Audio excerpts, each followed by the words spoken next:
And my mother had girls, one after the other, 7 of them, before they had a boy. And the women around and my father's relatives kept saying to him, "You've got to marry somebody else." Because you look at those children and how eager they are to learn.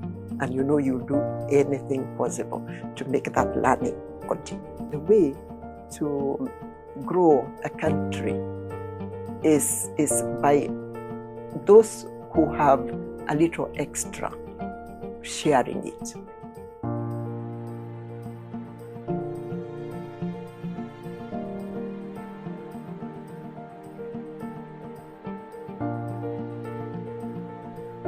I was born at Tumutumu in Mathera, in Nyeri district, on the 12th of May, 1944. So this year you are 80. So I was 80 years old this year. Okay. Happy belated birthday. I need Thank to say you. that. Thank you, thank you. All right. How was your family back then? I was brought up by, my parents had gone to school, and they were Christians. My father was an elder in the church, although he started by being a chief in the colonial government. It was a strict discipline based on Christian values. We did the chores that everybody did in those days. You cooked. We went down to the river. We had a river that was down about a few yards away from home. We looked after our relatives. I remember my father's home was always full of people because, if you had a little money and you had extra food, then you fed the community around you. So I was brought up by people who believed in the education of boys and girls. So my father was very, very particular about us all getting some form of education. Okay. Yes. Now, because you have mentioned about all of you getting some form of education, can you tell us the extra mile she had to go so that his girls would get that education? Luckily, we were within the mission, and everybody around us, really practically everybody, was going to school at the time that I was going to school. So it was not unusual. There was no boys and girls in our family in the Christian homes. If you are born in that kind of home, whether you're a boy or you're a girl, you went to school. Okay. Yeah. And back then, what were your dreams? Like, what did you want to become? Did you have a dream of being here where you are? Goodness. Because our experience of a good life was looking at the white people that were teaching us, that served as an example of where we wanted to be and where we wanted to go. I knew that with a good education, I'll be able to get a job, I would be able to be independent. My father was very, very particular about having his girls become independent. So they had jobs, they earned their own money, so they were not dependent, on men. That's a kind of background that I was brought under. That You're going to go to school, you're going to find a job, whether you're going to be a nurse or you're going to be a teacher, you're going to earn your own money. And you're going to do what you want with that money instead of waiting to be given. Yes. That's beautiful. And how many siblings were you? Many. My father had 2 wives before my mother. And every one of them, the first one died during childbirth and left a little boy called Elam Kavinga. The second one died during childbirth also and left no child. And now my mother was the third one. And even to get married to my mother, there was a myth in the community that if you wanted to die quickly as a woman, you married Francis Kivugu, because every wife he married died. But my mother, because she was a very strong Christian, looked beyond the traditional ways of life at that time and went ahead and married him. And then it was so important for a family for a mother to have a boy child. And my mother had girls, one after the other, 7 of them, before they had a boy, and the women around and my father's relatives kept saying to him, "You've got to marry somebody else because this woman is not giving you sons." But he persisted, and eventually the 8th born and the 9th and the 10th were boys. Yes, that's beautiful. All right. What was your educational background from? Let's start from high school, or better, I know it had a different name. From when you started being aware of the career you wanted to do? I was, I think, aware of the career I wanted to be. I wanted to be like my mother, and my mother was a teacher. But apart from being a teacher, she worked with the Red Cross, and she was very particular about community welfare. And in fact, was employed by the Red Cross to train women on how to better take care of their children. It was during the time that there was a lot of malnutrition in the society. So her work was to go around and speak to the women, tell them how to feed their children, tell them how to live a hygienic life, because that was a challenge at that time. So the only thing I knew is I was going to be a teacher somehow. Yeah. So you went and did education, and then you get good education and then become a teacher. Okay. In fact, most of my sisters who are older than me are teachers. So you became a teacher, right? I became a teacher. Eventually, I became a teacher. Okay. After trying a few other things. Yeah. All right. So before we go back to where you were trying a few other things, which subjects were you teaching and which level of school? High school. I was teaching secondary school. I taught at Kagumo High School for 5 years. I taught history and I taught English. Yes. And then from there, I went to Kagumo College and I taught trained teachers again on how to, and those were still my subjects, the history and the English. And then from there, that's when I then went and started a kindergarten and went down to teaching the little ones. How would you compare? Because you've taught adults, you've taught young adults and children. How would you compare the experiences? It was easier to teach secondary school children, especially in those days, because we didn't have a lot of problems with indiscipline. The boys that came to Kagumo High School were very focused, knew where they wanted to go, and were very competitive in class and on the field, in drama, in all those things. So I was very happy teaching at secondary school. At college, it was different. I got exposed to teaching techniques, teaching the trainers on techniques of teaching, particularly young children. This is now in primary school. So that prepared me for the life that I'm now living at the moment. Okay. So when did you decide to get into business? I like to say clearly that I never decided to go into business. I never looked at starting a school as a business. I did not go into starting that school, Mount Kenya Academy, to make money. That was the last of my thoughts. The most important thing I wanted to do was to offer quality education, because I had observed and witnessed how our kids were not getting the best in terms of particularly co-curricular activities, in terms of music, in terms of swimming, in terms of French things. I wanted to expose them to other skills except the examination subjects. So I went into it, to develop that talent in a child, as opposed to, making money. So in fact, up to this day, I've never thought of what I'm doing as a business. No, I've thought about what I'm doing as serving a community and giving something special, to that community in terms of education. Yeah. So now I was reading somewhere, an alumni from MKE had written about how they joined the school, and they were saying that they joined that school because the parents realized that there were not going to be corporal punishments in that school as much as the other schools were giving the corporal punishments. So what's your view on that? That's what we were running from. because our children went to a good school next door, near my school. It was a very good school. But, slowly by slowly, it was evident that teachers believed that the way to punish was to beat children.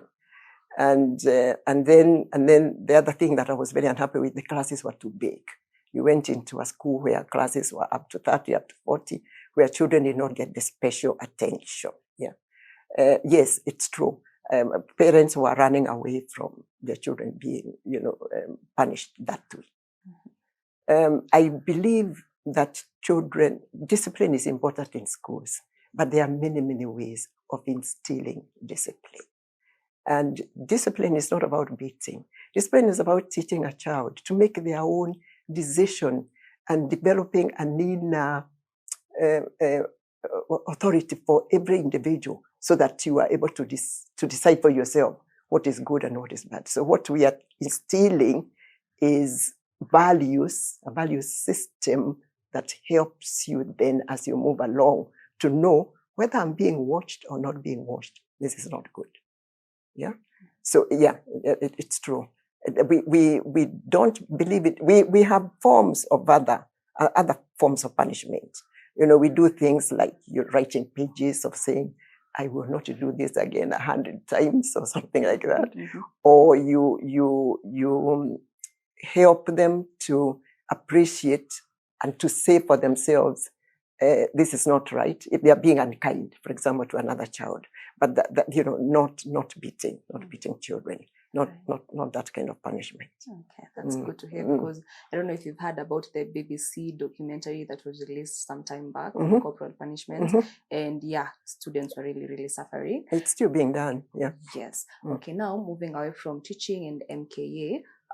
What are those things that you tried before you became a teacher? Because you told us you tried some other things in between. Yes, I got a job when I finished Form 6 at Alliance. I got a job to train as a secretary.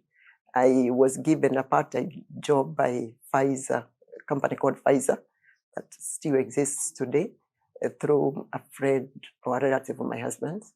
And I did that for 6 months, and it was interesting, just learning how to type, and all those things. But I wasn't happy with that. That wasn't me. From there, when I got my son, I was given a job in a bank, in the Kenya Commercial Bank, as a, what are they called? Those people that, the teller, as a teller. Yes, and I did that for a while, I think almost for a year, and they were very happy with my work. In fact, they wanted to take me for further training in the UK, and I turned it down. And then at that point, what I wanted was a training, some form of training, because my father was insisting that you can't just work, you've got to be trained in something. But I wanted a training that would not take me from my family for too long. And that's how the teaching, became attractive. Okay. So now, because out here, when I Googled your name, people are calling you a businesswoman. Could you clarify that apart from Mount Kenya Academy? Yeah, the reason they call me a businesswoman, because, there are a lot of academies that have come up. And a lot of the academies that have come up, honestly, have come up as businesses. And so I don't take offense when people call me a businesswoman. But I think, for me, teaching, like I did from the beginning, has never been a form of business. And in fact, when we started Mount Kenya Academy at the beginning, I started it because some of the parents that were Muzungu parents, actually, a lot of them were either Americans or British people working around here, wanted a good school for their children, where there was no corporal punishment, for example, and where the children were allowed to learn at their own pace. So there was individual attention given. And so that if your child was not necessarily top of the class, we would find something else that can make them feel good about themselves. So they taught me, they're the ones that taught me how to spread the experiences in the learning, environment, so that you are taking care of needs of each child. It was not about money. For most of the Muzungus that I employed, they didn't earn a salary because there wasn't any money to pay them. And my husband was unhappy with me because he said, "What are you doing? Why are you, doing things that are not going to give us some, a better life?" But he was very, very supportive and continued to support me. So it was almost like, like a harambe, where people come together. And We're then going they to start a contribute. school, and these are the values that we are going to instill. This is what we are looking at. I'm going to give this. You're going to give this. I'm good at reading. I'm good at art. So I'm going to do this. We did this, and they brought their children, and so we started Mount Kenya Academy that. Okay. And I happened to be the beneficiary because I was then running the Nyeri kindergarten. And the first class of students at Mount Kenya, of what became Mount Kenya Academy, was started at the Nyeri kindergarten. Right? Yeah. Okay. Mm. Now, still on Mount Kenya Academy, was there a time where you felt like, wow, did I get into this business on my own because it's so difficult to run? Was there a time that you felt like many that? times. You come into the end of the month, you don't have money for salaries. Yeah? And I used to dread that moment when I would come to my husband, find out when he was in a good mood and say, you know what? We have run out of money and we don't have money to pay teachers. And you can't not pay teachers. The Europeans that I had were not a problem because their husbands had good jobs. But I had Kenyan teachers and they depended on that money. And so he would grudgingly say, "You got to run a business." That's the one who kept saying he was a businessman himself. He said, you cannot run a school that is not supporting itself. So yes, so many times. And sometimes it's when you are frustrated because you are told this registration has got to be done and you are wondering now, like when they started this registration of expatriates where you had to get a work permit and you are pleading for a work permit and you need that teacher badly. And you are, of course, frustrated because you are saying, look, this woman is giving so much to these children. Everybody can see. But, yes, there have been moments like that. There have been many. Okay. Yes. So what kept you moving apart The from your husband? The children. You look at those children and how eager they are to learn. And you'll do anything possible to make that learning continue. Okay. Yeah. All right. So now, away from Mount Kenya Academy, are there institutions that have your name attached to them? We are doing a lot of community work as well, because we believe that we don't want to be an island in ourselves. That if this learning is so good, you need to offer it to others who are not necessarily able to pay the fees that you're charging. So we have several programs that we have. The first one we have that I am very, very attached to is a reading program where we give books, library books. We have established libraries with the help of a friend of mine from America called Kemenix, who passed away last year. God rest her soul in peace. But we started this program of establishing libraries in public schools and have done that now in 12 schools around us. Oh, wow. We have the ones that are next door to us are Kirimara and Chania. We even have given books to Nyeri Primary School. We have done that in Kingogo, and we've done a lot of that work in Kieni as well.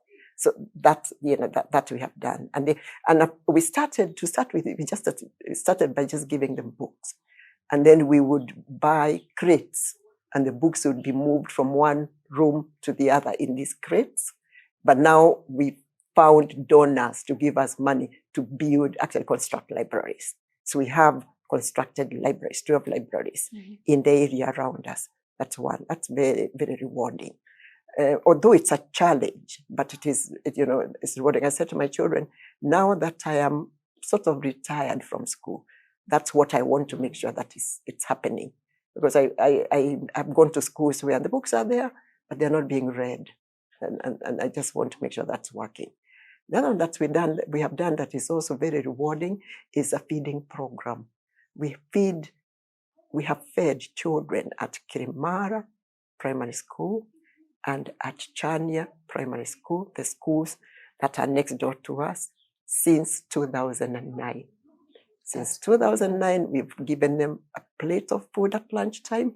And later on, 3-4 years later, we started giving them a porridge. So now we give them a porridge at 11, and then we give them lunch at 1. And this lunch is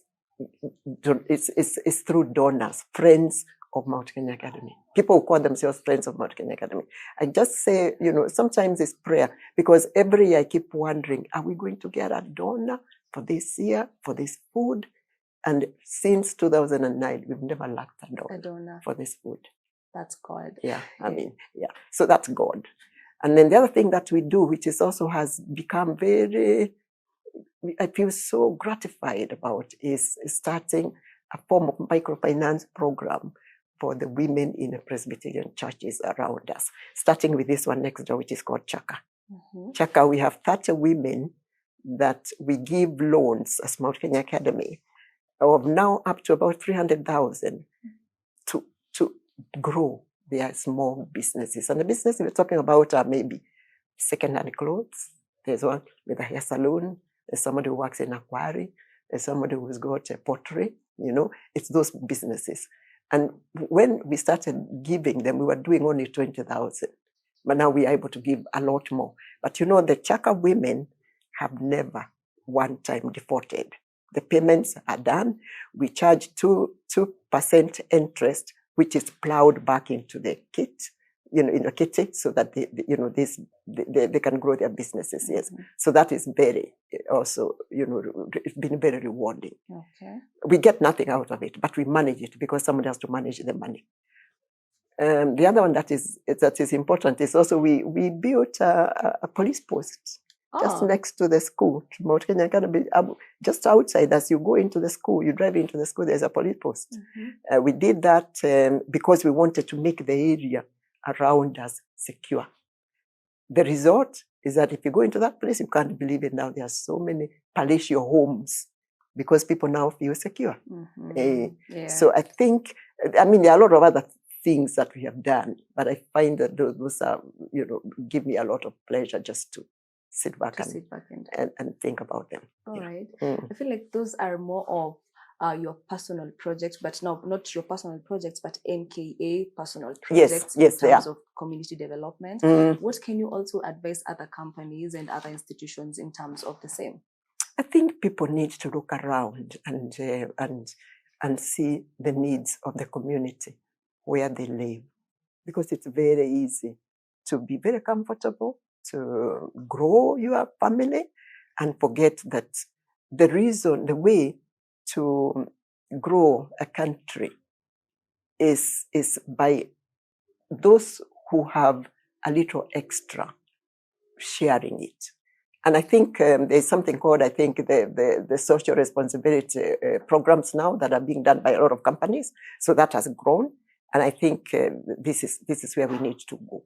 I think everybody, no matter how little you have, because sometimes it's not the money, it's not the food, it's not the things you've done. Sometimes it's something very, very small. Share your opinion, or have some hygiene techniques with the person next door to them, to you, in whatever way. Extending a little help is important.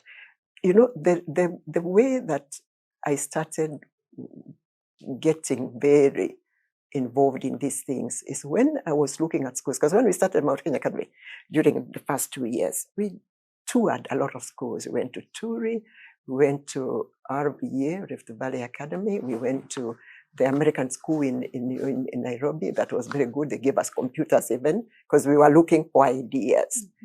And every time I drove into these schools, I was aware of the fact that you are driving through a very needy area. And then you get into these doors, and heavens, these kids have everything and more than they need. And that's what started me thinking. I said, I don't want to start a school like that. These are my people.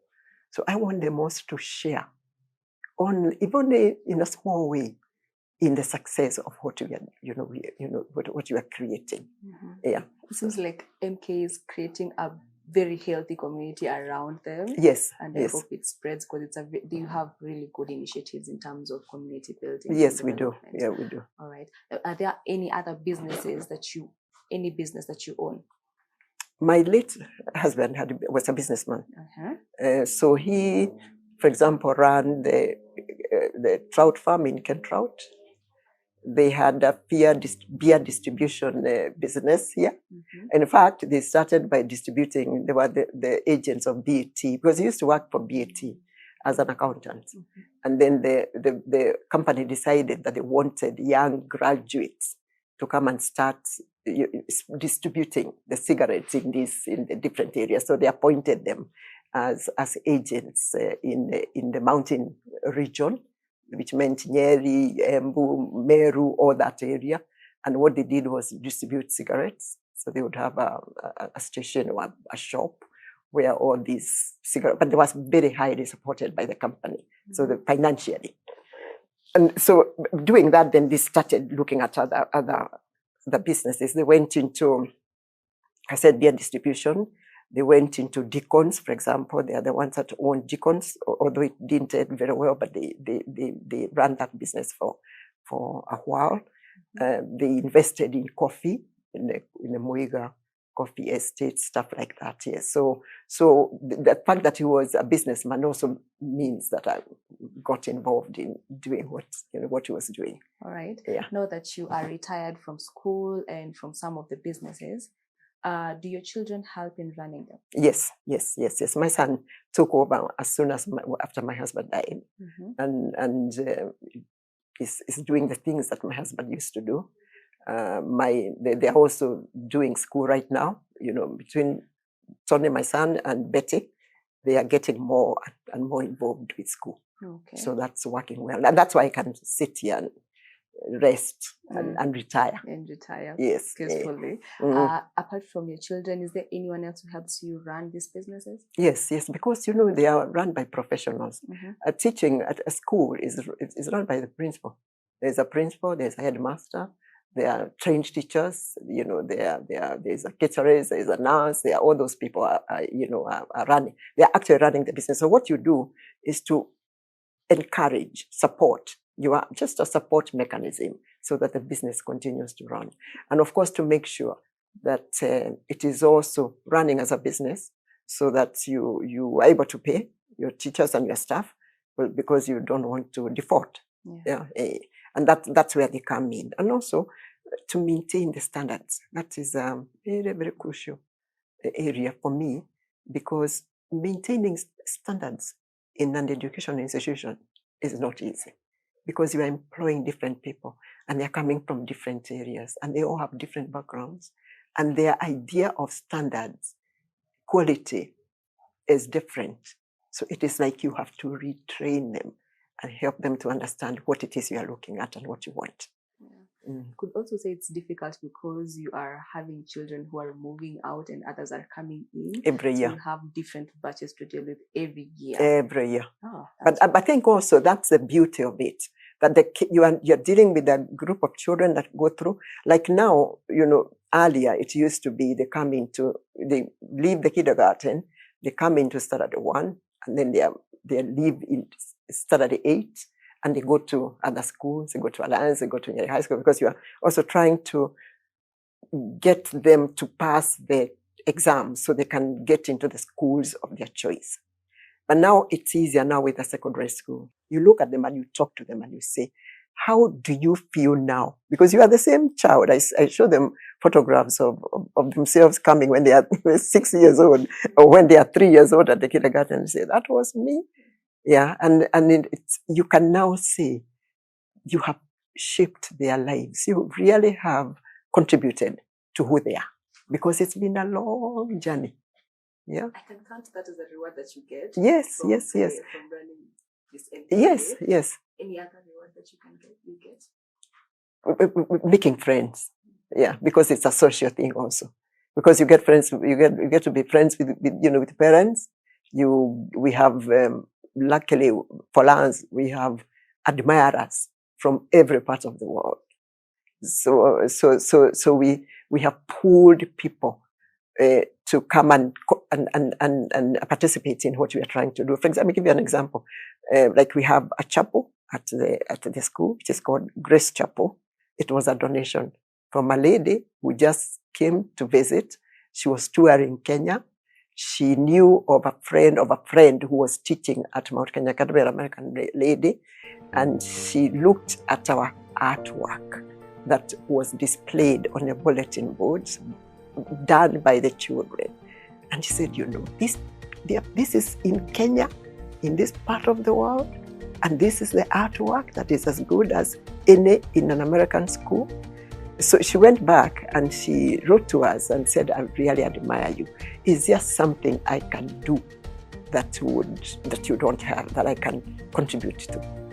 And she's a very, very strong member of the First Presbyterian Church of Atlanta, Georgia. And I said, there are a lot of things we don't have. We don't have a hall, we don't have an art room, we don't have this. And then she wrote back and said, I think I'll give you a chapel. And she came and she built Grace Chapel. Beautiful place of worship.